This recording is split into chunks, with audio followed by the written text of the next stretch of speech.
Hey everyone, welcome, welcome, welcome.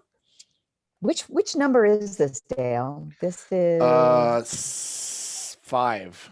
five, Five out of the seven. Yeah. Two left. and we will be complete geniuses by the time and completely in alignment when we complete the Well, seventh. if that was the truth, then I must have hit that a while ago, but no, I don't know. But yeah. Um the book sort of mirrors a lot of what we've been doing in the calls. It's the purpose of it is essentially it's like the way I view it, at least. Let me put this into words people understand. It's almost like the the whole Jesus story is not even necessarily the story, but the teachings are off. They're sort of off kilter. They're like a dimpled Chad in Florida when I voted like 12 years ago. And and this is the truth, when I lined up the little tabs on top for the little punch holes, this has got to be, this is about what, 18 or 19 years ago this happened. It like when you lined it up so that the tabs on top held it, the punch holes were off. So you had to pull the card off the tabs at the top and kind of shift it sideways, and then everything lined up down below. And of course, if somebody's blind or whatever, they're Wow. not going to understand Was that that. the Not recount in even just, Florida that year? yeah, yeah. But it wasn't even one of the, it was Pinellas I was in. It wasn't even one of the counties that had the problem, Yeah. supposedly. But anyway, it's like the Jesus story. It's enough of the pegs are off that you're just not going to get it. I don't care if you even go to a theological seminary. I think Yeah. you'll get really close. It requires going back to the original language, and once you start sort of calibrating, ideas like spirit and repent and all these different things that we've been covering, and you start shifting the map back into position, there's a certain point where it's almost like enough of the teachings line up that it goes zoom, and something activates. Yeah. And that's really Yes. what the essence of the book is going to be about, is hitting those key 11 or 12 points where when you understand those, the whole thing goes whoa and Right. starts singing. Right. So Right. yeah, I had and someone that's been. comment on I posted something on Instagram and it said something about um reading with your heart, not just your head. And someone said, I don't know who this Virenia person is because it's on Nia's Instagram Yeah, yeah. right now. But she doesn't know what she's talking about because in Jeremiah it says the heart is, it just talked about Oh how yeah, I know. No, I know. I've never heard any of that before. Um, Yeah. Actually, yeah, I was kind of going back and forth in a positive way with a friend of mine down in Florida today who used to be one of those huge mega TV preachers, and he walked away from it. And I'm not dropping names, but he left it, and then it's amazing that when he left, they the establishment were like vultures on him. So everything he would try to do, Yeah. they would like attack him and try to pull him down. And he and I tried collaborating for the last, well, really it stopped about 3 or 4 years ago when he realized anything he tries, they're just going to grab on and try to pull him down. But the amazing thing was, whenever people would attack him, it was always quoting scripture. Yes. It was just there was no, it was almost like there was no actual thought involved. Right. It was all just, it was, and I know this for a fact. I know they actually teach people how to copy and paste, and to know the Bible well enough that you've got the electronic version and you can just copy and paste. And Right. basically it teaches you how to be a troll. It teaches you how to be a, what do they call them now, a Karen. Sorry to anybody named Karen, but it's like, yeah, it's unbelievable. And but there's no thought, but we weren't really told to think. We were told, actually, especially going back a We were ways. taught how to reply with Yeah. certain things, and I think that's the absolute reason why we can't. I mean, if we're really going to be fully accountable for what we know as we go, and be willing to continue to learn more, we have to be willing to let go of what we thought we knew, you know, and open and include the heart. You really, with everything people shove in, through the ear and through the intellect, you could pull any little thing. I don't care what scripture you pick, you can find another one to go against it. It's Yeah. you can't take it out of that alignment that you're talking about. where it really is just like, oh, if we put these like through the prism of the heart, this is what it means. And in the context Yeah. too, it's so easy to Yeah. pull something Yes. out of Sure. context, which I'm going to talk about in a minute, actually. But I want to hit a something that, well, I think last week was really great because each week we've been trying to open it more and more to interaction with everyone, and I sort of in the last few weeks I've done my best to essentially make my statement and then sort of shut up and see what that stirs. And I know that last week's was pretty raw for a lot of people. Actually, I got messages after about blessed are the meek. Of course, that doesn't mean doormat. And I think this week's is going to probably dredge up just as much. For those who weren't on the call last week, do you want to give a little snippet about just the No, they scripture should you have just been read? here. I I mean, what am know. I supposed to just regurgitate the same thing over and over? No, just the little piece about Um, blessed are the meek. well, last week was, what was really blessed are the meek. What did that mean? And I said how I've had a lot of, especially specifically battered women approach me over the years, and that was their number one question was, what does that meek thing mean? And we talked about how meek, makike, or makikeia in Aramaic, isn't about a shrinking back. It's actually closer to the word humility, which is where the Latin root humus is the source of that humus, which is that layer of earth that's porous. There's air and water can get through. It's not about the shrinking back meekness. It's about that expansion. And that quote that I often give from the Lakota, they say, let the wind blow through you, which is a powerful one, which Don I got from Joe, of course, Joe Marshall. But I've gotten so much from him. But and let me actually throw that out there too. If anybody, like last week, I was mentioning Crazy Horse Tashunko Witko and talking about the Lakota. And at one point, Don put I think he put the one Crazy Horse book up to the screen. And I've got a whole section of like Joseph Marshall stuff. But if you've ever seen there was a mini series called Into the West. It was 6 episodes on TNT back around 2000, 2001 or so. And it was directed, Steven Spielberg produced. It was huge. And but the narrator of the entire series was Joseph Marshall III. He played a character called Love by the Buffalo, which went through different incarnations. And there was the talent in the it was like 6 independent films, really, is what it was, each directed by a different director. Anyway, it's something worth looking up. You're not going to find it streaming, but I will say I did find it on YouTube recently. Although what's on YouTube has some content deleted that was deleted for the DVD version. They deleted certain battle scenes for the classroom version, which is what went on the DVD because they didn't think that our children could handle the violence of it. I'm like, geez, they don't get that enough in like all of their games and shows and things. Like, God forbid you show them violence based on something real.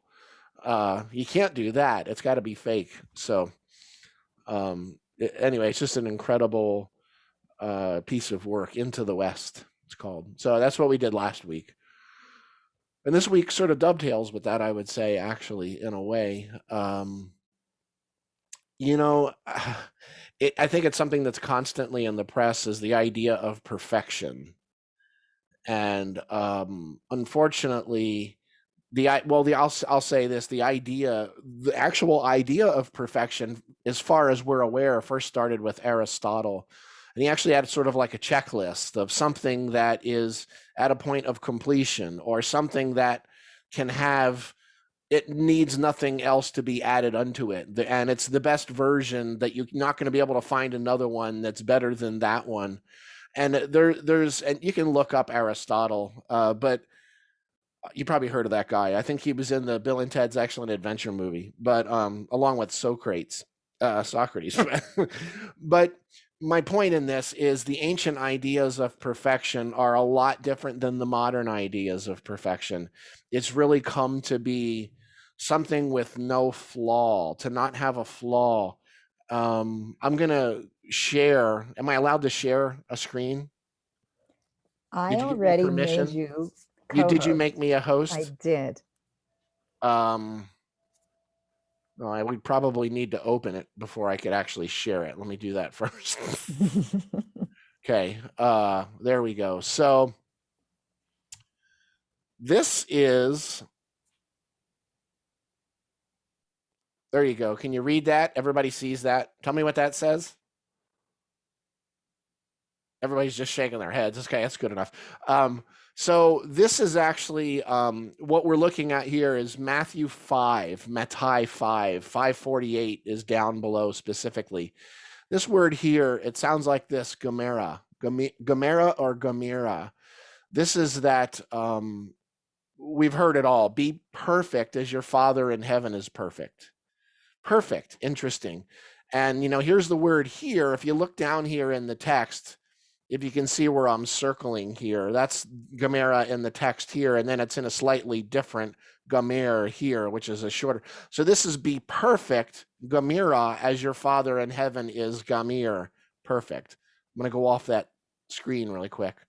So I'm going to look at what this actually means. The Greek word actually is teleos. Now, both of them actually have a very similar meaning. When we think of perfection today, of course, like I said, we have that no flaw, something that has no flaw, something that is almost like you polish something to the point where it has no perfections, but it's got perfections. I love what Les Brown said. He's like, we should take the word perfection out of the dictionary. He's like, it doesn't exist. And it's true. He was like, practice doesn't lead to perfect, it leads to improvement. There's always improvement. There's always improvement. A dear friend of mine, I think I mentioned him on one of the calls, the guy that wrote the foreword to my book, Steve Vai, he just had, I'm kind of messing with him because the other day he had to have surgery on his hand. Wow. After having surgery on like his shoulder or something like that a month ago, the same day as his wife Pia. But what was he doing? He was holding the same damn guitar chord for 20 minutes, trying to see if he could get into some kind of altered state and do some sort of new technique thing.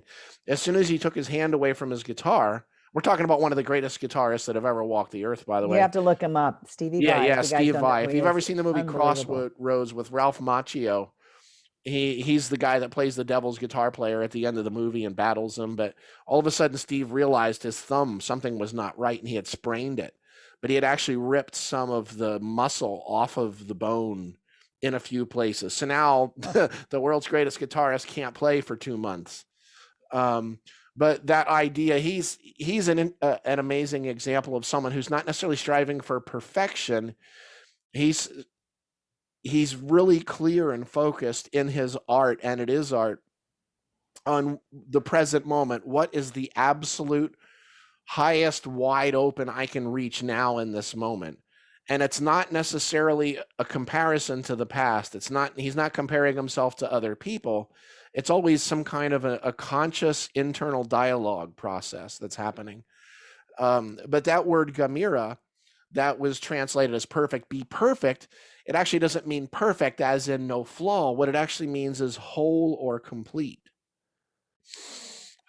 Be complete, be whole. The Greek word holos, holy, holos means whole, complete.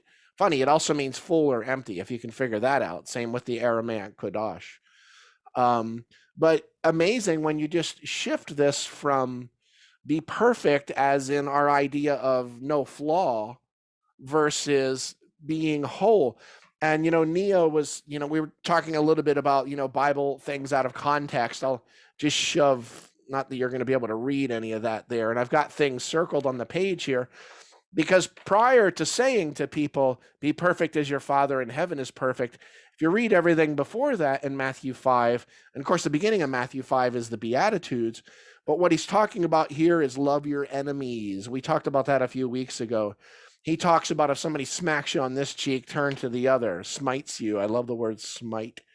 But everything that leads up to be perfect, none of it is about flaws. None of it is about something that you need to live up to. It's all about embracing those things within our own perception of self that we feel somehow aren't good enough yet or aren't whole. And of course, it's simply the act of bringing our awareness to those places within ourselves where we feel fragmented, you could say, bringing the actual awareness to that.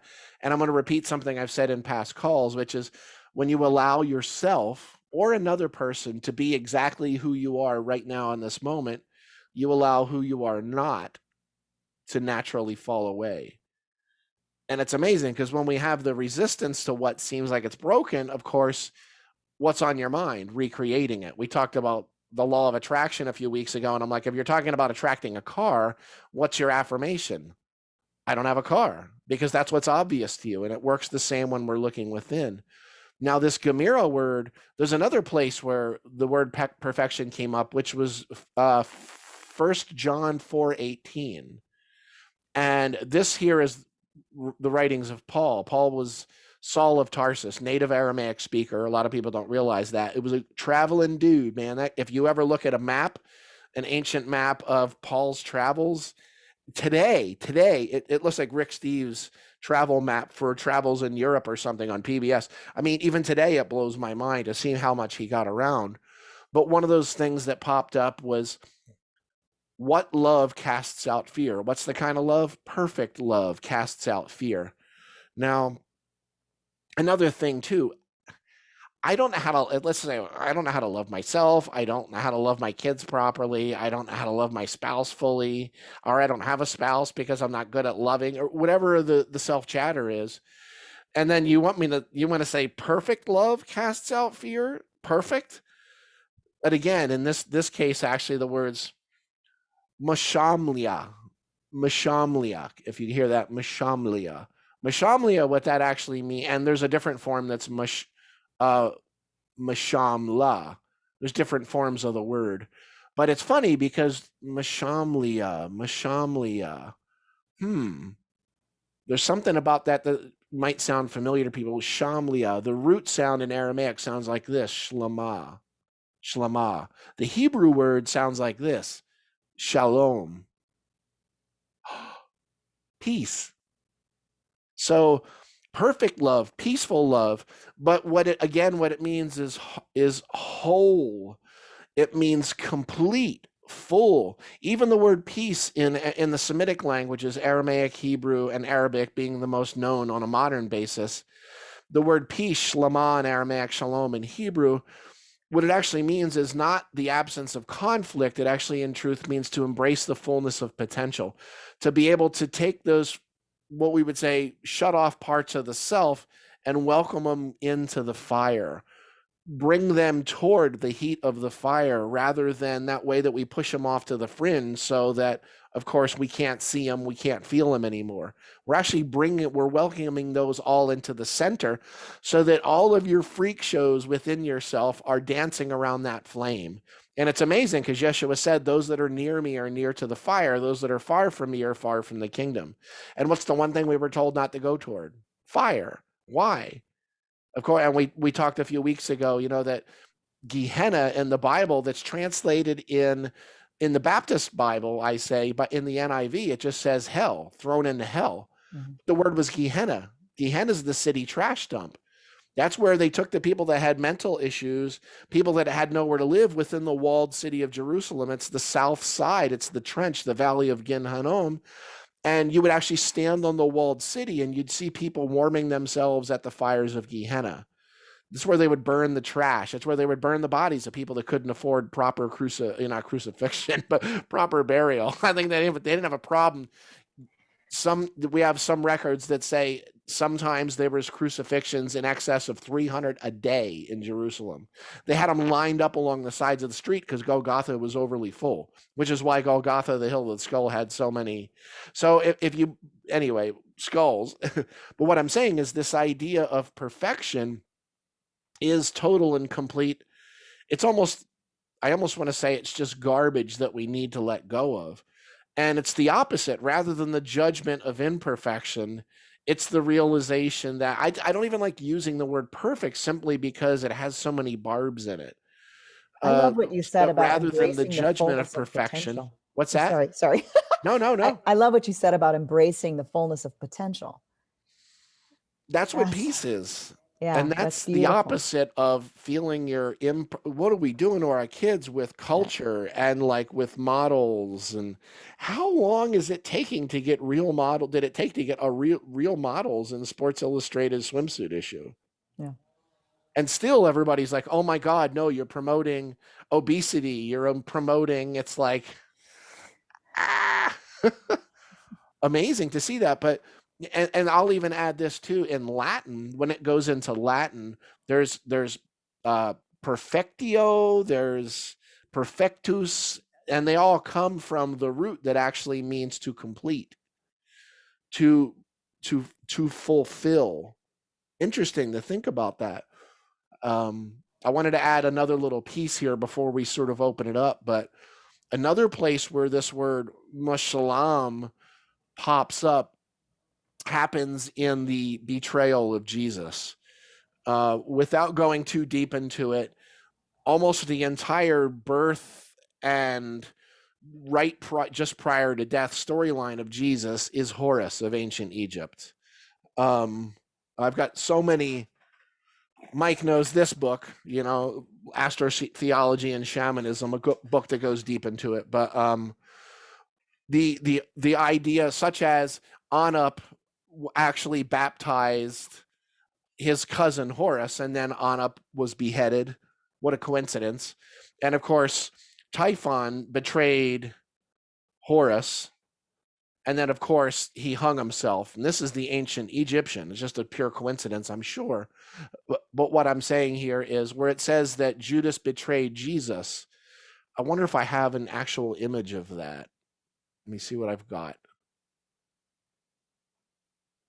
Actually, I'll pull this up, pull a couple of these up so you can see this is that word that was perfect love, if you can see that.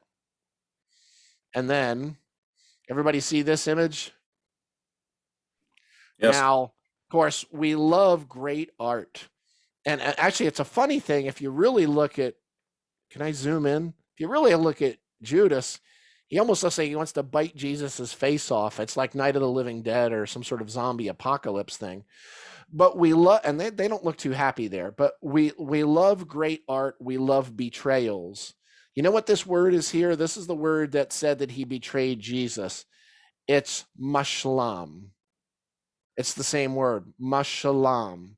He fulfilled that which was asked of him. There's nothing about a betrayal. The idea of betrayal, again, comes from Horus. And I'll say, even in the Greek, it's paradidomi. And what paradidomi means is this. It means to fulfill. It means to finish. It means to complete. It means to do something that was asked of you. Was it maybe like 15 years ago? There was this big deal. National Geographic hired Marvin Meyer, one of my favorite translators of the Dead Sea Scrolls and all these different Gnostic texts. And everybody was making this big deal about the Gospel of Judas that had come out. Because in the Gospel of Judas, it looked like Judas was one of Jesus's best friends. And in truth, he didn't ask him, there wasn't a betrayal. He did what was asked of him, actually. And there's even a place where in the Gospel of Judas, it's quite profound, where Jesus is saying, Judas, he's like, you see that star? They're looking out on the night sky. He's like, that's your star. I want you to focus on that. And the more you focus on that pinpoint of light, find it within yourself, it's going to expand. And he essentially tells him that, regardless of what happens to your body, you're going to be okay. We're going to be together again, kind of thing. A totally different story from what religion does. But it's amazing to me. And of course, where were they? It was in Gethsemane that he was betrayed. What is Gethsemane? What does everybody think that means? What's Gethsemane? It was a garden, right? Garden. Yeah. You know what the word is? What the word actually means? It means olive press. Olive presses were never in gardens. Olive presses were in caves. Yeah. And of course, that makes sense. Of course, he's going to hide in a cave if he's trying not to be seen. It's funny how these things happen. But this idea that we're constantly having, think of that whole perfect, not perfect, but complete love, all embracing love, that embracing of the fullness of potential, embracing of the fullness of all of that includes the pain and the missteps and the awful things you've done that you think you've done to other people, whatever. And again, welcoming them all inward into the center of your fire. And if you look at the ideas of perfection we get them from parents, we get them from society, we get them from religion, we get them from work, we get them from self. Can you imagine just the idea of realizing that you are already whole and complete exactly as you are? And then from that point, grow however you feel about yourself. It's what's expanding in your life. So if you're in deep judgment about yourself in your life, what of course are you getting? You're going to get more of what you don't like. Focus on the one thing you don't like about the person you work with, or whoever. And what are you going to get more of? What you don't like. It's funny though, but when you start to change yourself, everything around you changes with that. And it's going to come from a place of balance, from a place of shalom, shlama, from the place of peace, rather than all of the intense judgment. And this is just skating the surface here, because if you really dig deep on the level of what the world has done to our children and what was done to us, and you pull the internet into this whole thing, it's like, sure, it can be a great beacon of hope and light, and it also can be this intense magnification glass of the screwed up things we've already got going on. And again, what do we actually do about it? The thing that we actually do about it is to find the place within ourselves where, like Jesus said to Judas, where you focus on that pinpoint of light, find that within yourself, just the tiniest little bit. And a lot of people I work with, especially in my mentoring, some people are, doing all right when they show up. Some people are twisted in a pretzel. And then like several months later, it's not even the same person anymore. But a lot of times the focus is on, in the first call is usually like we focus on the tiniest point of light that we can find, that one little, try to figure out what it is that lights them up and then expand that from within, rather than seeking to somehow find something outside to make yourself perfect. I'm sure, Nia, you've got something I just saw you unmuted yourself, so I'm sure you've got something to throw into this. So and the interesting thing too is it's a process that never ends. For me, there are, what I get better at is choosing to focus on the light, but there's never a time when I don't somehow move my focus someplace else. It's like the human condition. I can see that light and my entire frequency shifts when I focus on that. And from that place, everything just creates beautifully. And when my focus drifts somewhere else, I can feel it, and more now than ever. For whatever reasons, we can get into that on some other call. But man, it feels exponential, like the fall from grace or whatever you want to call it. It's like, look, that's part of it, probably. And focus. And so it's really, really magnified now. Don has a question. He's saying, is complete love different from unconditional love? I don't know if you want to get into that now, but. No, that's a phenomenal question. What's your take, Don? What do you feel about that? Unmute yourself. There you go. I'm not used to the term complete love, but I've been very comfortable with the term unconditional love, which means that if I'm trying to love someone, that I don't put any conditions on it. And that includes loving yourself. And in fact, I had something I wanted to say last week, but I didn't get in time. Nia had said something about loving oneself. And Nia, I don't remember exactly what it was, but being raised Southern Baptist, I was taught joy, Joy, Jesus first, others second, and yourself last. And it is bass backwards or whatever. Bass backwards. Yeah. See, my dad's from the South. It's so important for me, and I think probably for everybody, to love myself so that I can have what it takes, the infrastructure to love others. And I consider loving others and loving God to essentially be exactly the same thing. Yeah, it's funny because when you said joy, I'm like, oh, that's awesome. Until you turned it into that acronym, then I was like, ugh. But anyway, for me, I would say unconditional and complete love, they're probably essentially the same thing. but I think I would actually encourage others to look at both ideas. Maybe it's a slight shift of nuance. I don't think they're much different, You know, because I think it's looking at it in a different way. One versus sort of pulling in those the wholeness is, to me, the pulling in the places that aren't speaking, pulling in the places within ourselves where we've had them shut off, shut down from past pain, trauma, screwy things we've done, etc.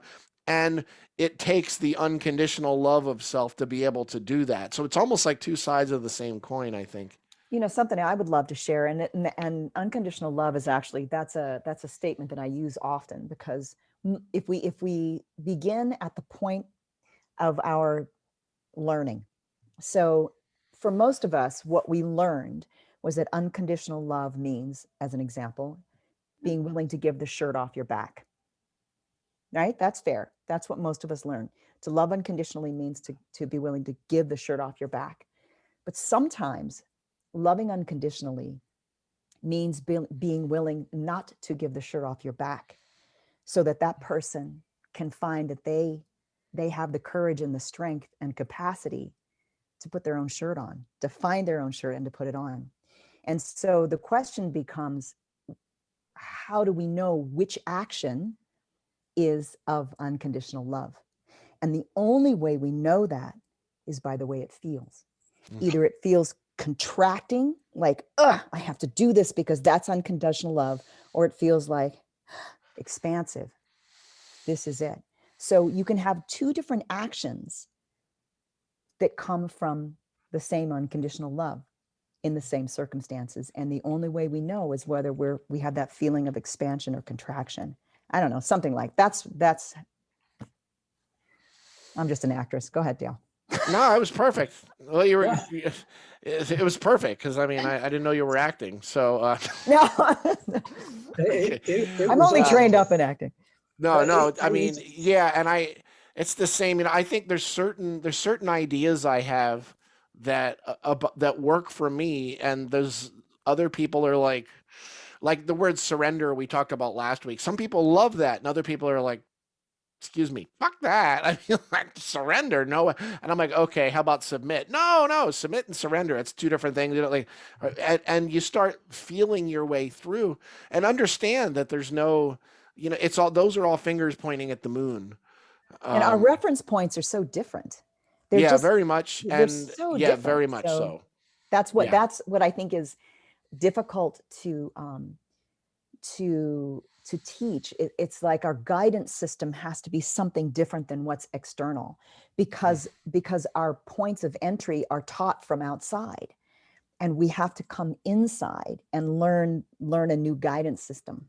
You know? Remember repent a couple of weeks ago, you know, that's a 180-degree turn from focusing on the world to within. Yeah. And that's sounds easy, but in a real world application, it's not necessarily always so. Yeah. Yeah. Anybody else have anything you want to throw into the pot? I have a few things, but I think that when we think of outside, there's two ways to look at it. It's societal conditioning, but then there's nature, right? And there's the universal laws and how animals instinctually. So there's two different ways to look at outside. That's awesome. I'm so glad you're saying that. Yeah. Yes, societal is one thing. That is, you know, I have to put that aside, but there's so much to learn from nature and the universe and animals and trees and everything else. It's such a root of my life, and thank you, because it's a funny thing that's like you just opened a new chapter in my brain. It's like it's nature is such a vital root for me. It's and an example of the I never being, sought not to the make thinking. to make the distinction like that, and that's big. Well, payback, Dale. You've been was that a threat, or are you saying thank you? No. No, very much thank you. Very much thank you. I first heard you share in Annapolis at an Acts with his name will come to me. Bob Simon. Bob Simon. Yeah. Blew my mind. Both of you blew my mind. But I love this idea of perfection and no flaws. And you had a YouTube video up a little while ago where you talked about tebuta, gratitude and grace. And now this has been resonating with me since I saw it, and I've watched it probably 5 times. But now tonight, though, this idea of whole love brings about with it a peace, right? And well, actually, in Nia, when you were talking about a fall from grace, right? I went back to this gratitude and grace. When I feel like I've fallen from grace and I'm caught up in the world again, I've lost my sense of gratitude. I've lost my sense of which outer world am I focusing on? I'm back in this societal bullshit learned crap, instead of, You lose your orientation. instead of instinctual humanity. Stephen Jenkinson talks about we are the only species where we have humanity as describing what a good human would be. We don't have to describe how lions act, right? Because they don't act either like a lion or like a rabbit. They're always a lion. But humans, we don't always act humane. So there's that distinction. But anyway, real quick for tonight, this perfect love that you talk about, when I'm in this space with me and with others, just like when we're in this, you said it so beautifully in that video, when we're in this state of gratitude, we generate this grace. It's not something bestowed upon the weak and the wretched, like the song says. When I'm in this state of perfect love and peace, I'm in bliss. It's blissful. And so anyway, thank you so much. I'll add a little to that. One is, I believe what I say is essentially it's like, that the gratitude isn't just bestowed upon the lowly, it's awakened through a grateful heart. And it's amazing with humanity because the sound hue in the ancient teachings meant quality. There's lots of hues behind me. You think quality of color. Man comes from the sound manus, which means hand. And if you think about the quality of human being that which can reach out, there's something Wayne used to say all the time, Dyer. And he talked about how there's this vision, and I don't know where he got it from. He was this like repository. In one conversation, he'd have 30 quotes, and I'd be like, I have no idea what's yours or what's anybody else's, but that's okay. But he talked about how hell was all these people with really long arms and huge utensils. And they couldn't eat, they couldn't feed. And heaven, it was exactly the same thing, really long arms, long utensils, but they learned to feed each other. And it was like, bah, amazing. And that's how, bias in the brain, how it works. And that stuff hides right in plain sight a lot of times. And then when you start wrapping in, that was huge though, the distinction of that which, and it's funny because, and I've been, Nia and I have been on hikes before where it's like, you almost lose sense of what's outside and what's inside. And you can spend 20 minutes looking at a rock, and it's incredible that it's exactly what Nia was saying earlier. It's all about your perception. It's about your perspective in so many ways. And that's going to change in every present moment. It's never the same from one moment to the next. It's big. Anybody else have something you would like to share? Except Mike Ormond. No, I'm just kidding. No, see you later. I'm out of here. Sorry. Hi, Mike. You were talking about Wayne Dyer. He says, remain the candle flame that never flickers, though the worst because before you. I don't know if you talked about this teaching, but you were talking, you said, love your enemy as yourself. Maybe you can go into that a little bit. Yeah, I actually, that was a little earlier. We did that a couple weeks ago too, but it's definitely worth hitting on again.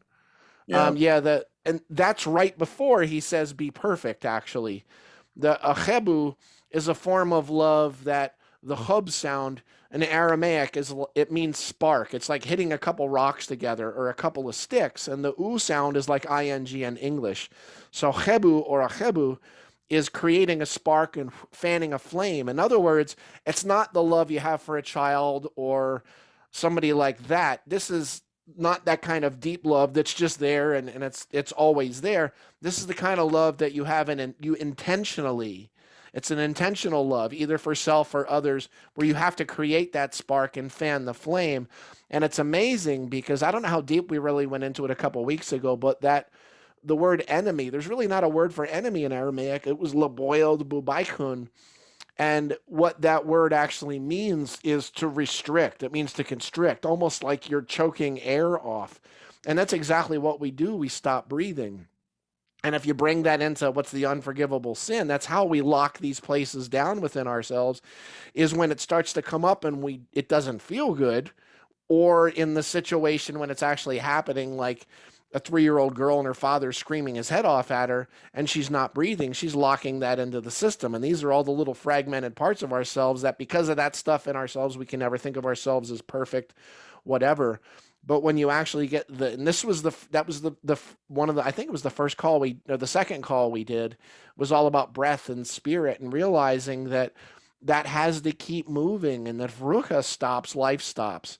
And you realize that with the riot, and I've been working with Beth, the last few weeks. She's in my mentoring program. And I was like, at the end of the first call, I'm like, if you forget everything I said, that's fine. But just remember this. Breathe. And I do that at some of my events when I've talked like 3 million miles an hour. Don would know this. And I realize I probably said too much too fast. And I'll go, okay, forget everything I just said and just remember this. And it's amazing, simply that. And that's the embracing of peace. That's for me. And it's funny because when I go into nature, naturally, it just happens for me. Honestly, thinking about, we got this beautiful little stream creek behind our house here in West Asheville, which looks beautiful from far away. When I get close to it, you can see all the chemicals and everything floating in it, going through the city and stuff. So my relationship with that particular stream is more from afar. But just thinking about going out into the woods, I grew up on the edge of the Pine Barrens. Mike knows this. And the pine needles would be that thick on the ground, and you would walk out in the Pine Barrens, and it was like after a snowstorm. You didn't hear anything, and everything would be muted, and you'd go out and just walking. And when I smell pine now, it reminds me of that. So, yeah. Track went off about pine trees there, but thank you for that. That was one of my favorite teachings of yours. So. Pine trees? Oh, just that. Okay. Yeah, you piney. So yeah, Mike, I've known Mike since 1982. We played in a lot of bands together. He's a crazy drummer.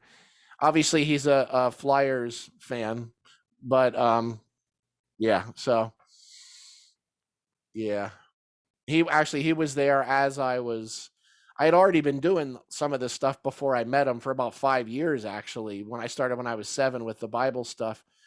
But it was like a lot of the friends around me in high school, I couldn't really talk to most of them about this, that, all my Jesus stuff I was doing on the side, because some of them, one in particular, without naming names, would go and do this vomiting sound when I would mention Bible, Jesus, or anything, so it was, but he is, he was a cool dude though. But with Mike was the one that was there that when I was trying to figure this stuff out in my head, and then when I was finally realizing, okay, maybe I'm not necessarily here to be a rock star yet.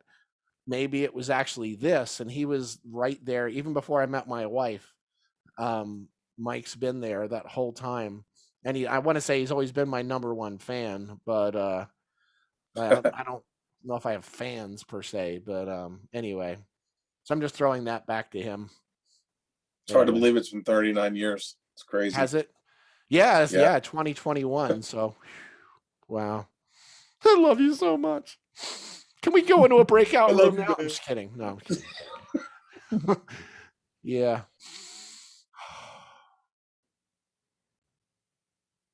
Total silence. Anyone? We still have we still got a little bit of time. Wow, that's nice.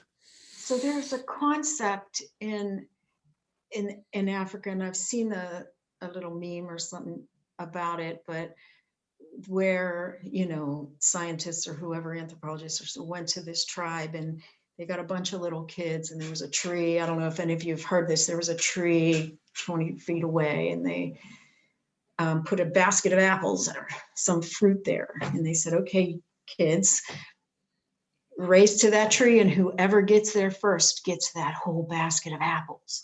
And these kids all ran, but they were having fun, and there wasn't like anybody was trying to win. They all wanted to get there at the same time so they could share the apples. And that's a concept. And it seems like we've gotten so far away from this tribal humane knowledge, right? And Dale, I love the perspective that you give me. And in the beginning of this session, you were talking about misinterpretations of the Bible, and one of the ones that speaks so loudly to me is spare the rod, spoil the child, because it's taken completely out of context. We don't have shepherds here. Yeah. The rod was used to guide, not to hit, right? And so I just love how you help me with all these other misinterpretations and get back to the root of what they meant, either a more direct translation like sin, missing the mark, right? A more direct translation, or an understanding in the context of the culture at the time. Yeah, that's big. Yeah. And I'll say there's an African proverb that says that if you want to go fast, go alone. If you want to go far, go together. Yeah. And that's big. It's amazing to me because I have a lot of people that are into my work in Africa, and there was actually a choir called Voxy in South Africa in Cape Town that took my pronunciation of the Lord's Prayer and put it in with, was it 17 voices, this amazing choir piece. But it's an interesting thing for me to see with Black Lives Matter and everything happening today. It's amazing, especially with these ideas of perfection, how what's been proven already to be the cradle of human civilization is often the most politically, and I don't want to say religiously, but politically and socially ignored massive land, Africa, on the planet. And I almost feel like it's funny because there was a point where China was trying to say that I just got through this huge set of books, all from the world's leading anthropologists. They were trying to say that at one point China was trying to say they had unique DNA, but it always traced back to North Central Africa. Always, all of it, all of the DNA, everything that they could, Homo sapien, Homo erectus, all these different examples. But the thing that got me the most was they went into this really deep space talking about how it's amazing that even the whitest of the white people walking on the earth still have African American roots. They still came from that. And it's not even just, if you start looking at that and how it's almost like we disown parts of ourselves because we don't know how to be with ourselves on some level. And skin color is just one example of it, whether it's your descent. When they analyzed the little bits of bone fragments that they still had from Hitler, and they analyzed his DNA, what was in it? Jewish. He was Jewish. I mean, how big of and I don't want to say a sacred belly laugh because there is no belly laugh when you're talking about Hitler, but in a way it's like, wow, that's kind of profound if you really think about it. But these are how these things that start in the heart that are disowned within ourselves, and we don't look at it, or even if we don't like it within ourselves, it runs amok and it turns into it's neat how it matches the color, by the way, and it just turns into our world. All these things that we don't want to feel, we don't want to admit or own. And I gotta say, and Mike, understands this. People like 20 years ago, people thought, oh my God, what is he going through? Because I went through the dark night of the soul can be quite intense. And I know Reverend Ron Roth, used to talk about that a lot. He talked about this one woman came up to him. She was like, God, you talked about having a dark night of the soul that lasted like 4 years. He was like, oh, God, that's one of them. I had one that lasted 13 years. And they're like, maybe I don't want to wake up. But it's all, and I've had people, there was a woman who came up to me at one of my retreats and she was like, Dale, can't we just go around the desert? Why do we have to go through it? I'm like, you can go around it as many times as you want, but at some point you're going to have to go through it. It's just the way it works because there's no other game in town. And you do it over and over and over and over and over. When you realize, okay, I don't feel like I'm quite on the path I wanted to be on, just calibrate the slightest bit. You don't have to change everything, own everything in your life all at once. Own what you can in this moment, recalibrate, get going again. And that's the thing. We tend to think we have to bite it all off at one time and figure it all out, but you don't. And again, we're in this together. That's a big thing that a lot of people tend to forget. So. Everybody. Big. This seems to be a very introspective call. So what I didn't do in the beginning was I didn't do any toning. I did nothing. And I'm looking around for bowls and things like that. But we're here. I'm going to just offer a little bit of a tone. Let's offer a sound. You can do it with me if you'd like. The sound I'm going to that I'd like to offer, it's there in Mashalam. It's there in Shlama. It's the letter Shin in Aramaic. It just sounds like this. Shh. And I'll say that the original letter was like lips with teeth hanging down. It meant shine, sheen, or express. And I often, along with breathing, the rise and fall of the breath, I often use just the simple sound shh to bring myself back into center and think of the grandmothers and the mothers. So let's just do that just for a few moments, just a quiet shh.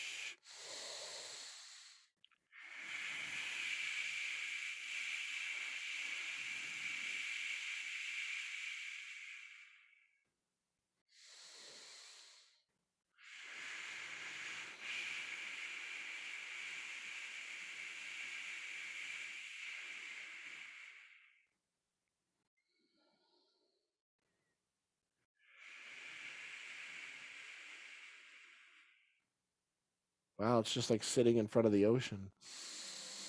Big. Now I'm going to do a little bit of toning, okay? Just be open.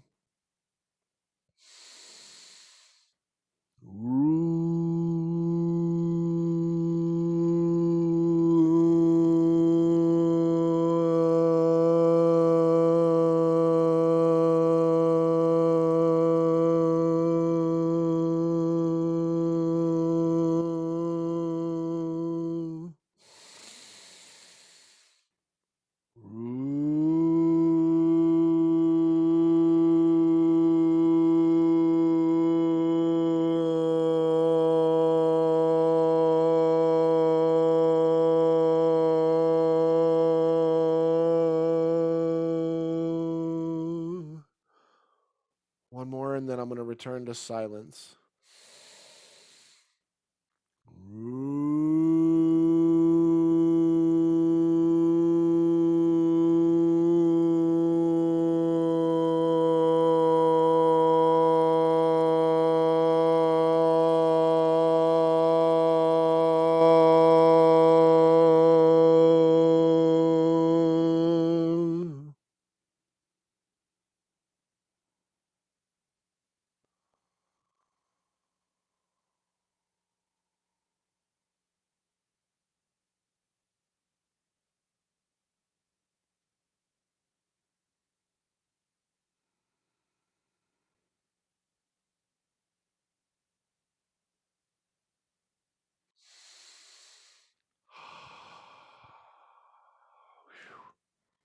Just the simple power of sound.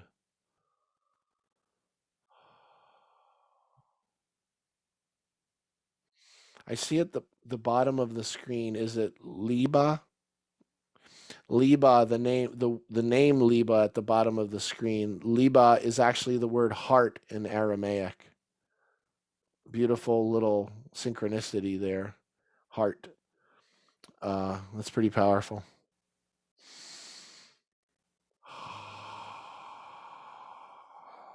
So I want to thank everyone for showing up, especially those that have been here every week.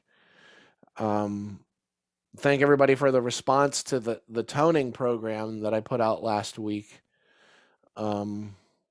That's gone pretty incredibly well. It was kind of cool that like the Udemy people were saying it's good if you get 25 students in the first month, and I'm almost there, I think, in the first week. And I wanted to throw this out too. You can just go to AramaicToning.com and it'll take you to, it's no longer 50% off, it's 30% off now. But if money's an issue for you, then just send an email to dale@daleallenhoffman.com and I'll send you a code to flatten it out to zero if you can't afford to pay for the toning program, because it's been surreal for me to get the messages I'm getting from people all over the world, like 3 different continents that registered for the program. And the common message that I'm getting back is it's such an honor to tone with you, talking about that like with me. And it's amazing because at the same time, I'm telling all my friends, I miss groups so much. I miss being in a group and toning, in a group of people, whatever. Yeah, there it is, dale@daleallenhoffman.com. Just send me and you don't have to explain anything, and I'll send you a coupon code. Also, it's the same with like my full set of products. It's like, going to college for 4 years to a college that doesn't exist. If money's an issue, we'll figure something out, email, and we'll figure something out.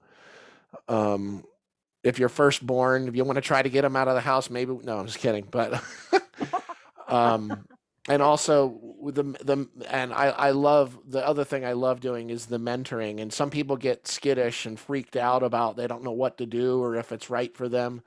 Try a call. If it works, we'll do it. If it's not right for you, we'll know from the first go. But yeah, I'm just saying that I'm truly here for you. And yeah, I first heard this song in that session in Annapolis Bob's, As Above, So Below. This is where, what is it? This is where it comes to be alone. Just like really one of Bob's like most hushed, deep, profound songs. Silent. Yeah, and throw that at, Bob, I'm gonna write, she wrote Bob Sima here, but This is where silence comes to be alone. yeah, that's awesome. Oh, that's beautiful. But Bob, It's there was a beautiful point song. where I wasn't sure if I was inspiring Bob or he was inspiring me, because it was like he wrote almost an entire album, from inspiration of my work. And then I ended up in return sort of putting him in my book and quoting him a lot of times. And then at one point we lost who was said what. So that's pretty beautiful. And that's the way I feel the world works best. So Dale, awesome. Thank you for today, and thank everyone. Always, it's just one of my favorite things to do is be here with all of you guys. It's always not only enlightening, but holing. Yeah, I feel more whole and more aligned, and in just because of everyone that's here and what we're focused on, that little star. So thank you so much for that. And next week we'll dabble into the end of the world, what that means. And it's not about fire and brimstone at all. So all right, everybody's got everything copied and pasted from the chat here for Dale@daleallenhoffman.com. And if you're looking for the toning thing, it's just AramaicToning.com. It'll send you right to it. So beautiful. Thank you, Dale. Thank you, thank you, thank you. Thank you, everyone. And we will see you next week. bye. Bye.